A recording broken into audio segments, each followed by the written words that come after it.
Hello and welcome back, adventurers. This is Captain TTRPG, and today we're talking about Pathfinder 2nd Edition.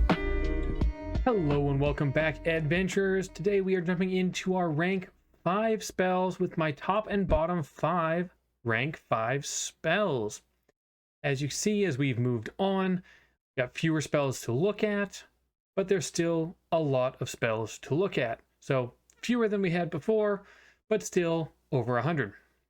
As we look at rank 5 spells, we're still going to follow the same criteria as before. I'm going to give you my top and bottom 5, give you a few honorable mentions, and then talk about some good upcasting options when you upcast to rank 5. So again, just those things I'm thinking about as I look at these: actions, range, duration, targets, the effect, control, support, utility, or whatever, scaling, incapacitation trait, ease of use, whether they're good for prepared casters, good to have in your repertoire, signature spells, and if they're good on a full caster, Gish, or just a martial with free archetype. All of these go into my thoughts. Sometimes they're vocalized, sometimes they are not. That all being said, let's jump into these, starting with, of course, one of my top 5, and then alternating to a bottom 5 as usual. And if you haven't noticed, in some of these lists, I'm starting off with the obvious choices just because I want to get them out of the way, because people do expect to see them there. That's not why they're there. They're just good, but there's no surprise factor to these ones. And that being said, Synesthesia. This is a 2-action spell with Concentrate, Manipulate, and Mental traits. It is only for occult casters. Has a range of 30 feet, and you target one creature who gets a will save. Now, there are 3 effects. Not choosing one, they are just all happening. These are the effects that will happen, and then how long they affect you depends on your will save. The effects are: target must succeed on a DC 5 flat check to use any action with the Concentrate trait on it, which there are so many. Everything is concealed to the creature, just absolutely everything. And the creature becomes Clumsy 3 and has a minus 10-foot status penalty to its speeds. That is a lot of effects. On a crit success, they're not affected at all. On a success, the creature is affected for 1 round. On a fail, affected for a minute, and on a crit fail, same as fail, but they're also stunned too on top of all that other terrible stuff. If you heighten this to 9th rank, it can target 6 creatures in 30 feet, not just 1. There is a lot going on here, but this spell does lack something that you might expect to see. It lacks the incapacitation trait. And that's why people expect to see it here. This is a lot of debuffs. And you would normally expect this kind of level of debuffing to be reduced for creatures of a higher level, right? To have the incapacitation trait, because you can really shut a creature down with this. But we don't find that here. Which means that even for those higher level creatures, the most likely outcome is success, but they're not going to get a free bump to crit success. And they could still pretty easily fail this. Even 1 round of this is going to be brutal, but if you clock a higher level creature, a boss creature, for a minute with this, you have truly crippled that creature. All of these effects put together, they're less likely to hit you with their strikes, they're going to be easier to crit, they're not going to move around as well, all sorts of painful stuff here. This is going to become, whatever creature you hit with this is now the target of every melee strike, because the chance of critically hitting something, Clumsy 3, is so incredibly high. You have to basically team up and destroy it. And that's what this is.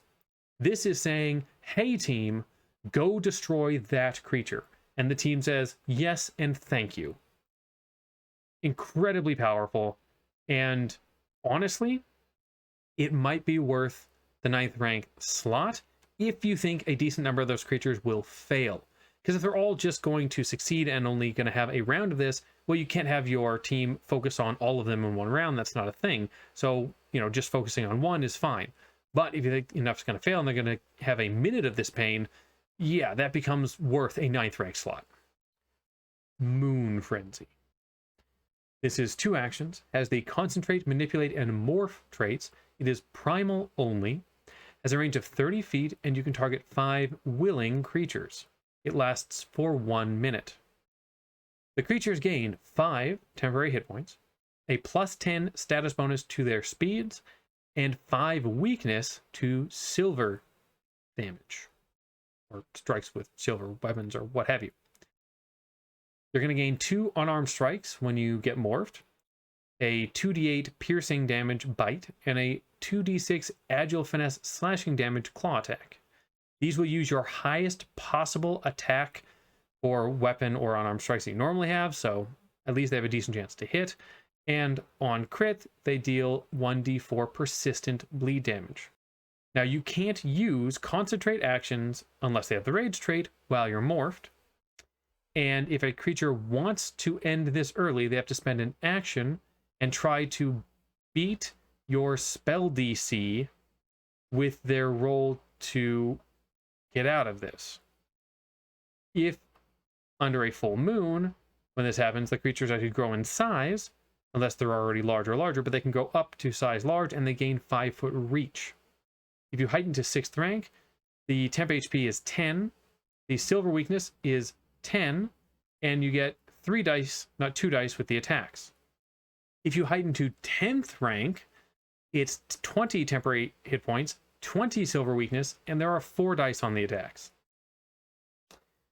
There are some reasonable benefits here. Well, 1. And that's the increased movement speed. 10-foot increase to your speed is great. And you're giving it to your whole party. So, cool. We could pretend like the 5 temporary HP matters. It's 5. That's terrible. I mean, that's less healing to the party than like an AoE first rank. Okay. It's about on par with an AoE first rank heal spell. It's not good. The unarmed strikes are certainly a thing. But that's just it. If you are built for melee combat, and you could use those unarmed strikes well, you already have weapons that are better than those unarmed strikes. So those are a downgrade. If you weren't a melee combatant, this is forcing you into melee. So basically, if you were a caster, you have to go to melee because now you can't use any spells that have the concentrate trait, and that is just the majority of them. It's a huge number. You are crippled as a caster. And if you were a ranged fighter using a bow or a gun, well, I mean, you could still use that, and you got the 10-foot bonus to your speed, so okay, you're probably the ones that are least upset about this. But for 5th rank spell slot, this is not enough. The kicker is that you can't willingly end it on yourself. Having to spend an action to attempt to change back feels terrible. Wasting team actions just feels terrible. This is like feet to fins level of losing your team's trust. And the weakness to silver, I ignored it when I talked about this so far. It doesn't matter. 99.999% of the time, it doesn't matter. So yes, you gave your team a weakness. Unless you're in a specific adventure where that matters, it doesn't matter. And if you dare cast this when you know it's going to matter, you're just evil? I don't know. Mantle of the Unwavering Heart. 2 actions. Concentrate, manipulate, morph, plant, and wood traits. This is for arcane and primal casters. Lasts for 1 minute. You choose 2 of the following 4 effects. You gain fast healing 3 and a +2 to saves against poisons and diseases. A 15-foot emanation in which creatures can't use scent and are sickened 1. You can become large, which makes you clumsy 1, but adds extra 5-foot reach to your attacks, and you gain an unarmed strike that deals 2d8 plus has the grab effect to the attack, which, if you don't know what that means if you strike somebody, meaning you make a strike, you actually hit them, then on your next action, you can just use an action and you grapple them. You don't have to do a contest for it, you just do. You still have to use the action, though. Or, and the last of the 4 choices is, you become immune to the Fascinated condition, gain a +1 to saves and DCs against mental effects. You can choose to switch to any 2 of the effects using 1 action to adjust them. So you choose, 1 and 2, and then later you want 1 and 4. Great. Spend an action, now you switch to 1 and 4. Okay, let's be clear. I like this for Gish characters or melee marshals taking free archetypes into casting. The versatility is what's really useful here. You may not always need resistance to mental effects, and Fascinated is a terrible trait, so you don't care about that. But the other 3 are almost always useful. I particularly like the AoE Sickened. It's not resisted. Nobody's rolling against it. If you're a Gish or a Marshal up front, every enemy within 15 feet of you is just Sickened 1. And that is brutal. Like, that's a really good effect. You're decreasing so many aspects of their character, and they have no way to get rid of it. They're just stuck there. Add in that you can enlarge if you want some decent range to your melee strikes, or you can grab some healing. Again, the healing's not a ton, but it's some healing, and the saves to poison and diseases, depends on where you are, could be good, but that's just it. Use the ones that are good for you. It would have been really nice if it lasted 5 minutes, so you could have set it up before combat, so you didn't have to do this on your first round. But other than that, I do think this is a solid choice for those Gishes and melee marshals. Glimmer of Charm. 2 actions, has the Aura, Emotion, Enchantment, Incapacitation, and Mental traits. For Arcane, Occult, and Primal casters, this has a 20-foot emanation centered on you, lasts for 1 minute sustained. Creatures ending their turn in the aura must make a will save. They save once for the duration of the spell, and then they're immune for 24 hours. So even coming in and out, they keep whatever result they got. On a crit success, nothing happens. On a success, this improves the creature's attitude to you by 1 level. If they are now indifferent to you, it can't use hostile actions against you until you use hostile actions against it or allies of it. On fail, it's like success, but it improves the attitude by 2 levels. And on a crit fail, the creature simply becomes helpful, and then it works like the other ones, where they can't use hostile actions against you unless you make hostile actions against it or its allies. At first glance, this seems like a social kind of spell because it's talking about attitudes. It's definitely not that. This is absolutely a combat spell. One thing to keep in mind is that like 99% of creatures in combat encounters will be hostile to you. That is their attitude towards you. So increasing it by 1 level makes them unfriendly, and therefore this does nothing. So this does nothing on crit success and nothing on success, generally speaking.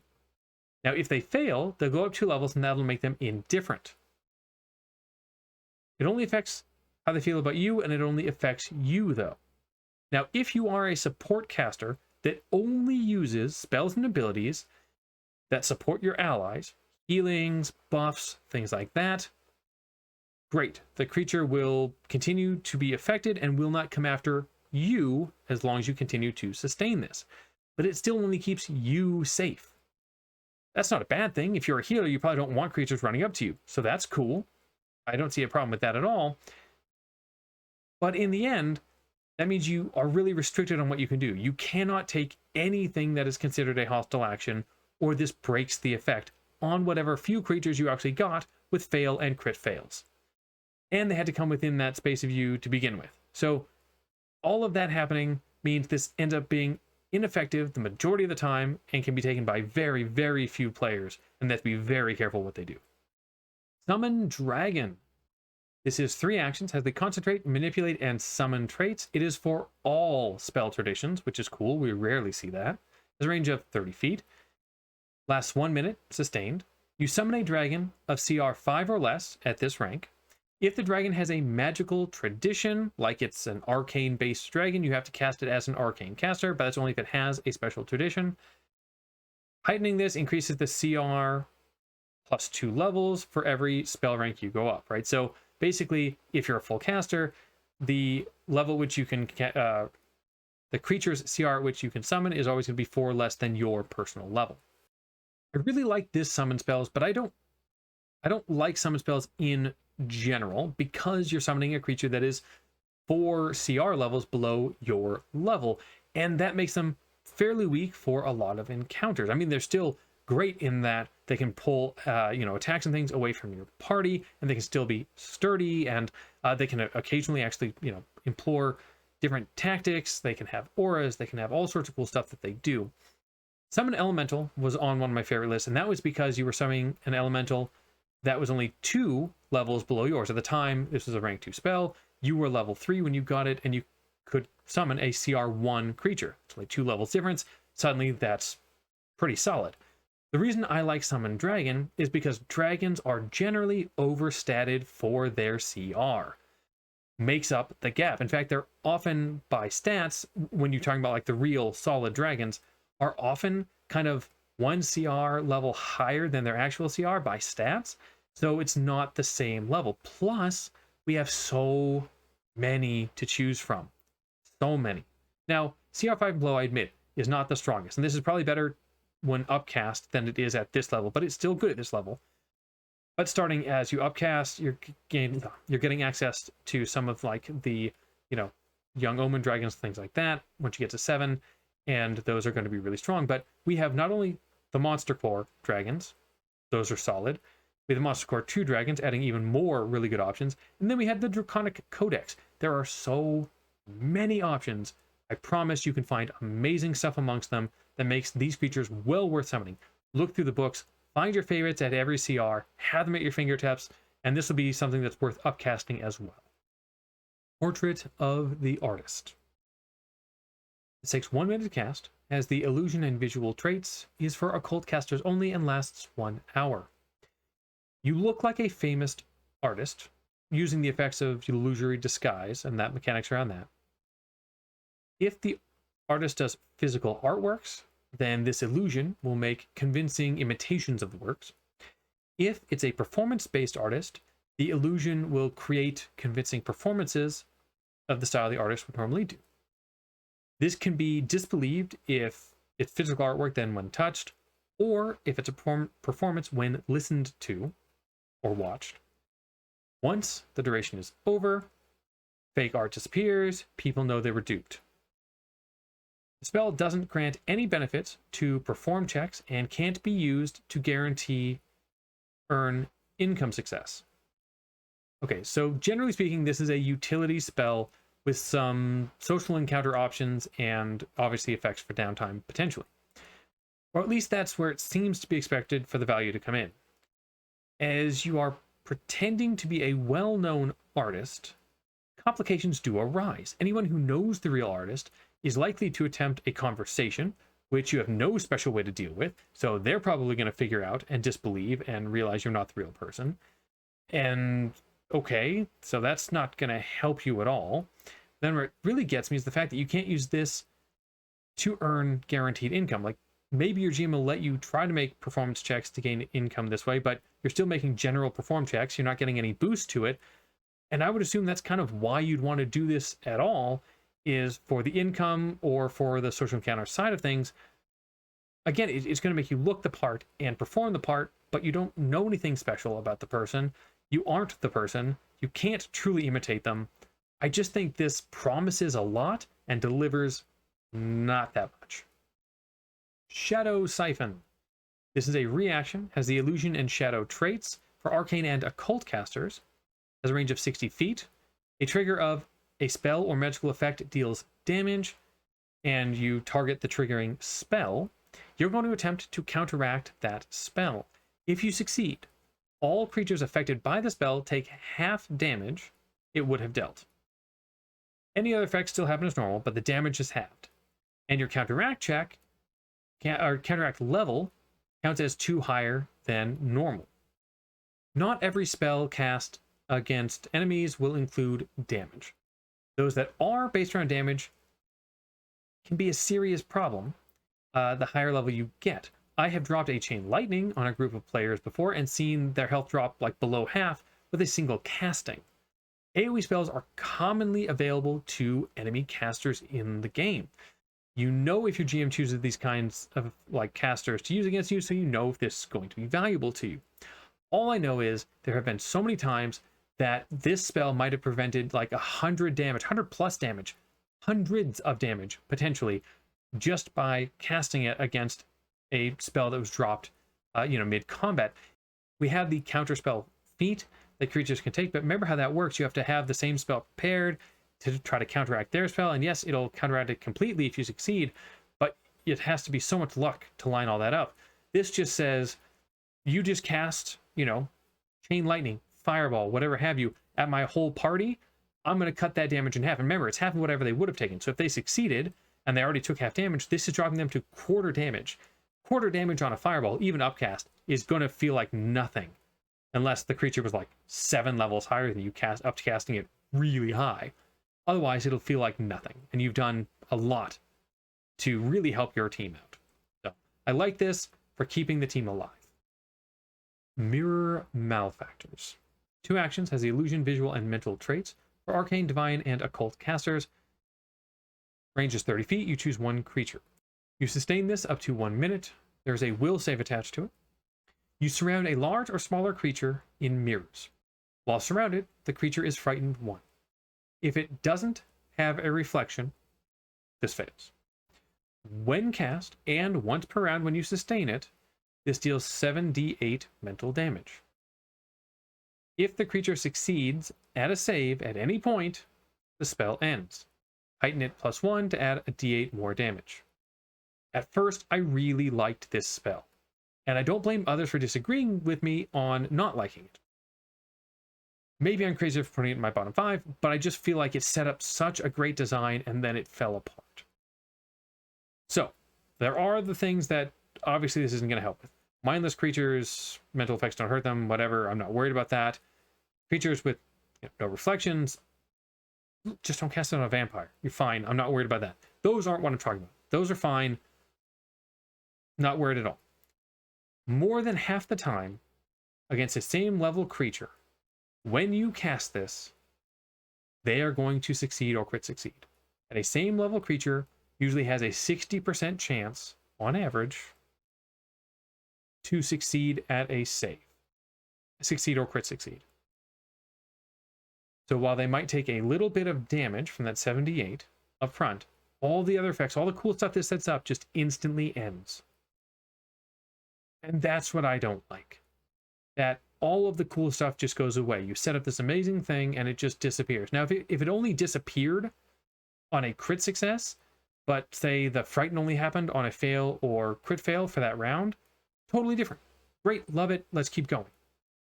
But the fact that it just ends if they succeed means you've set up to do this really cool thing with your spell slot, and boy, it just didn't follow through. So again, I don't hate it necessarily for the raw numbers or effects.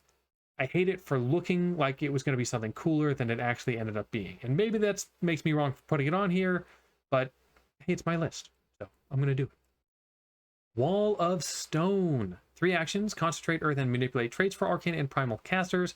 Has a range of 120 feet. You create a 120 foot long, 20 foot high, 1 inch thick wall of stone. It can be standing or can be made as a bridge or stairs. Basically, however you think you can dole this out, you can dole this out, as long as it's all connected. Every 10 foot by 10 foot section has an AC of 10, a hardness of 14, and 50 hit points. Is immune to critical strikes and precision damage. When a section is destroyed, it leaves behind difficult terrain. So there might be something you noticed in my description, or at least noticed not being there. Duration.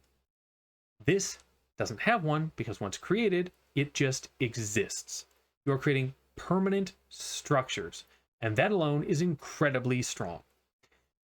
We have not only the benefits of, hey, here's a wall that's hard to get over and hard to get through, because let's be honest, a hardness of 14 can't be crit. That's going to take some work to get through, even a single section, and that's just one section. That's going to make difficult terrain. Anyway, they funnel into one location, all enemies coming through there. Great for you and your team. Cool. Then we've got the fact that it's good in exploration. Was there a bridge collapse? Pfft, no problem. Dealt with. Crazy climb or generally flight required? Nope. I just make it myself. Difficult or damaged terrain you have to get across? Possibly even damaging terrain? Nah, just lay this over the top. Never happened. This is good in so many situations that I just think it's something you should always keep in your back pocket if you can, as fantastic utility. Invoke Spirits.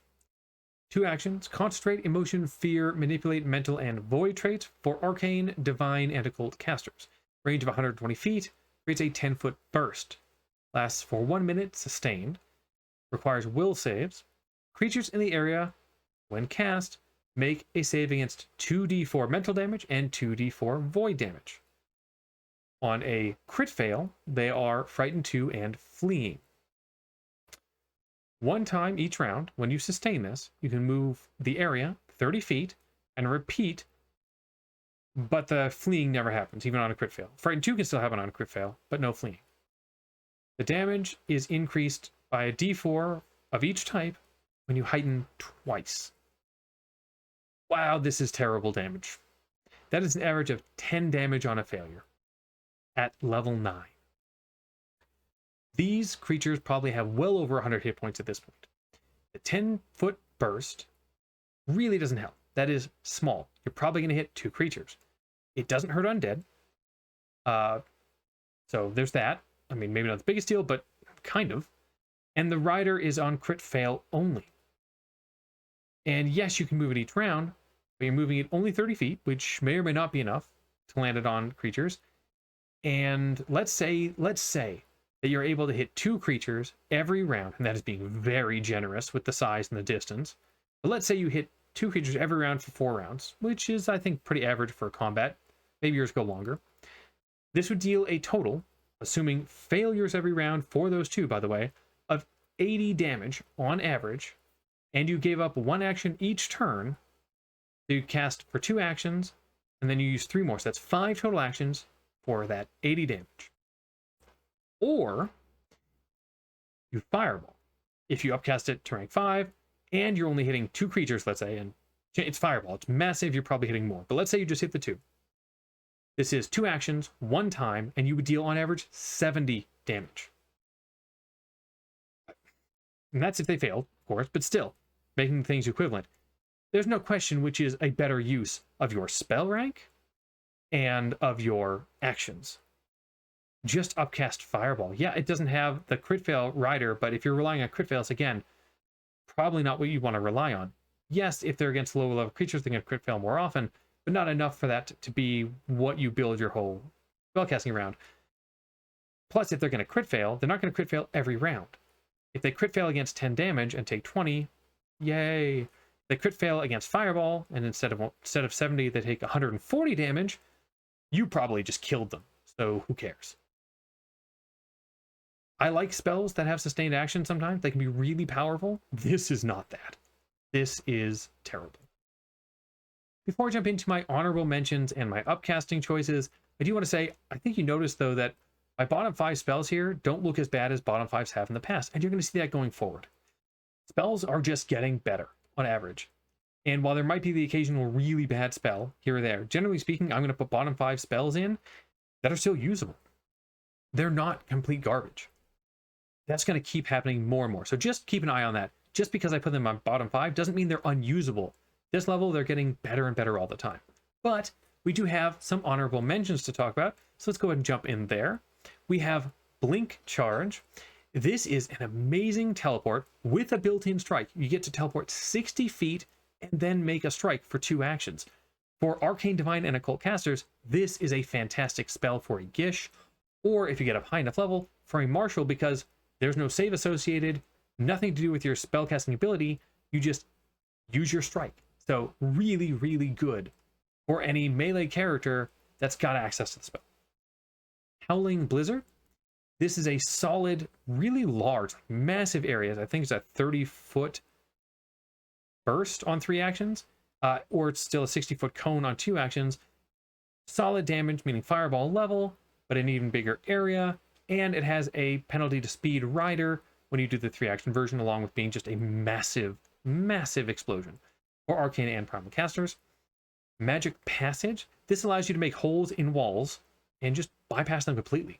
This is a way to cheese your way through a dungeon, and that's just smart for arcane and primal casters. And finally, King's Castle.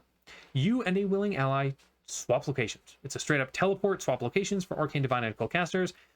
Again, this is great for Gishes especially, but it can be great for casters who just want to switch with their martial ally, right? Enemies rushed you, boom, I'm going to teleport out, and now my ally's there who wants to be next to all the enemies. Things like that are just really good for controlling the battlefield. And finally, for upcasting, this is a great rank to upcast command, because at rank 5, you can choose 10 creatures in 30 feet with a single casting. And suddenly the number of like lost actions and stuff becomes massively in your favor. So command at this rank is really good. Binding Muzzle, not a spell I've talked about before, but basically it's an interesting shutdown spell for all sorts of kinds of creatures. Anything that uses bite gets shut down. Creatures that try to cast spells are partially shut down by this. At its basic rank, I don't love it as much because you're targeting one creature, but at this rank, at rank 5, you're targeting 5 creatures in the area, and that can be a great way to shut down a whole bunch of the same type of creature. Then we have Wall of Shadow, which was a favorite of mine, but now if you upcast it to 5th rank, creatures with dark vision, while they still can kind of see through it, everything's concealed to them. So this is even better against creatures who even had dark vision, which is great unless it's your team that has dark vision and then cast the lower one. And finally, Echo Jump, another one I haven't talked about previously, but what I like about it is the distance you travel. So the whole point here is you are teleporting a distance, and it used to be 30 feet that you teleported. Now it's 40 feet. And the reason that that's important, because you're getting out of danger with this. The whole idea is you teleport out and you damage creatures that were near you when you took off. The reason that this is better now is 40 feet puts you outside of the range of the average running distance of a lot of creatures. So suddenly you made it hard for them to get to you with a single action. Now it takes 2. If you do this and then run, the chances are they have to use 3 actions just to catch back up with you. And that makes this really solid. Also, at its base level, which was rank 3, this dealt 48 damage, which was okay, but it's up to 7d8, which actually puts it almost on par with single target damage or AoE damage for the level. Not quite, but it's pretty close. So yeah, this can do some decent damage as you take off. And that's it. Which rank 5 spells do you put on your characters? Did I put a favorite of yours in my bottom 5? Let me know in the comments below, and as always, adventure on.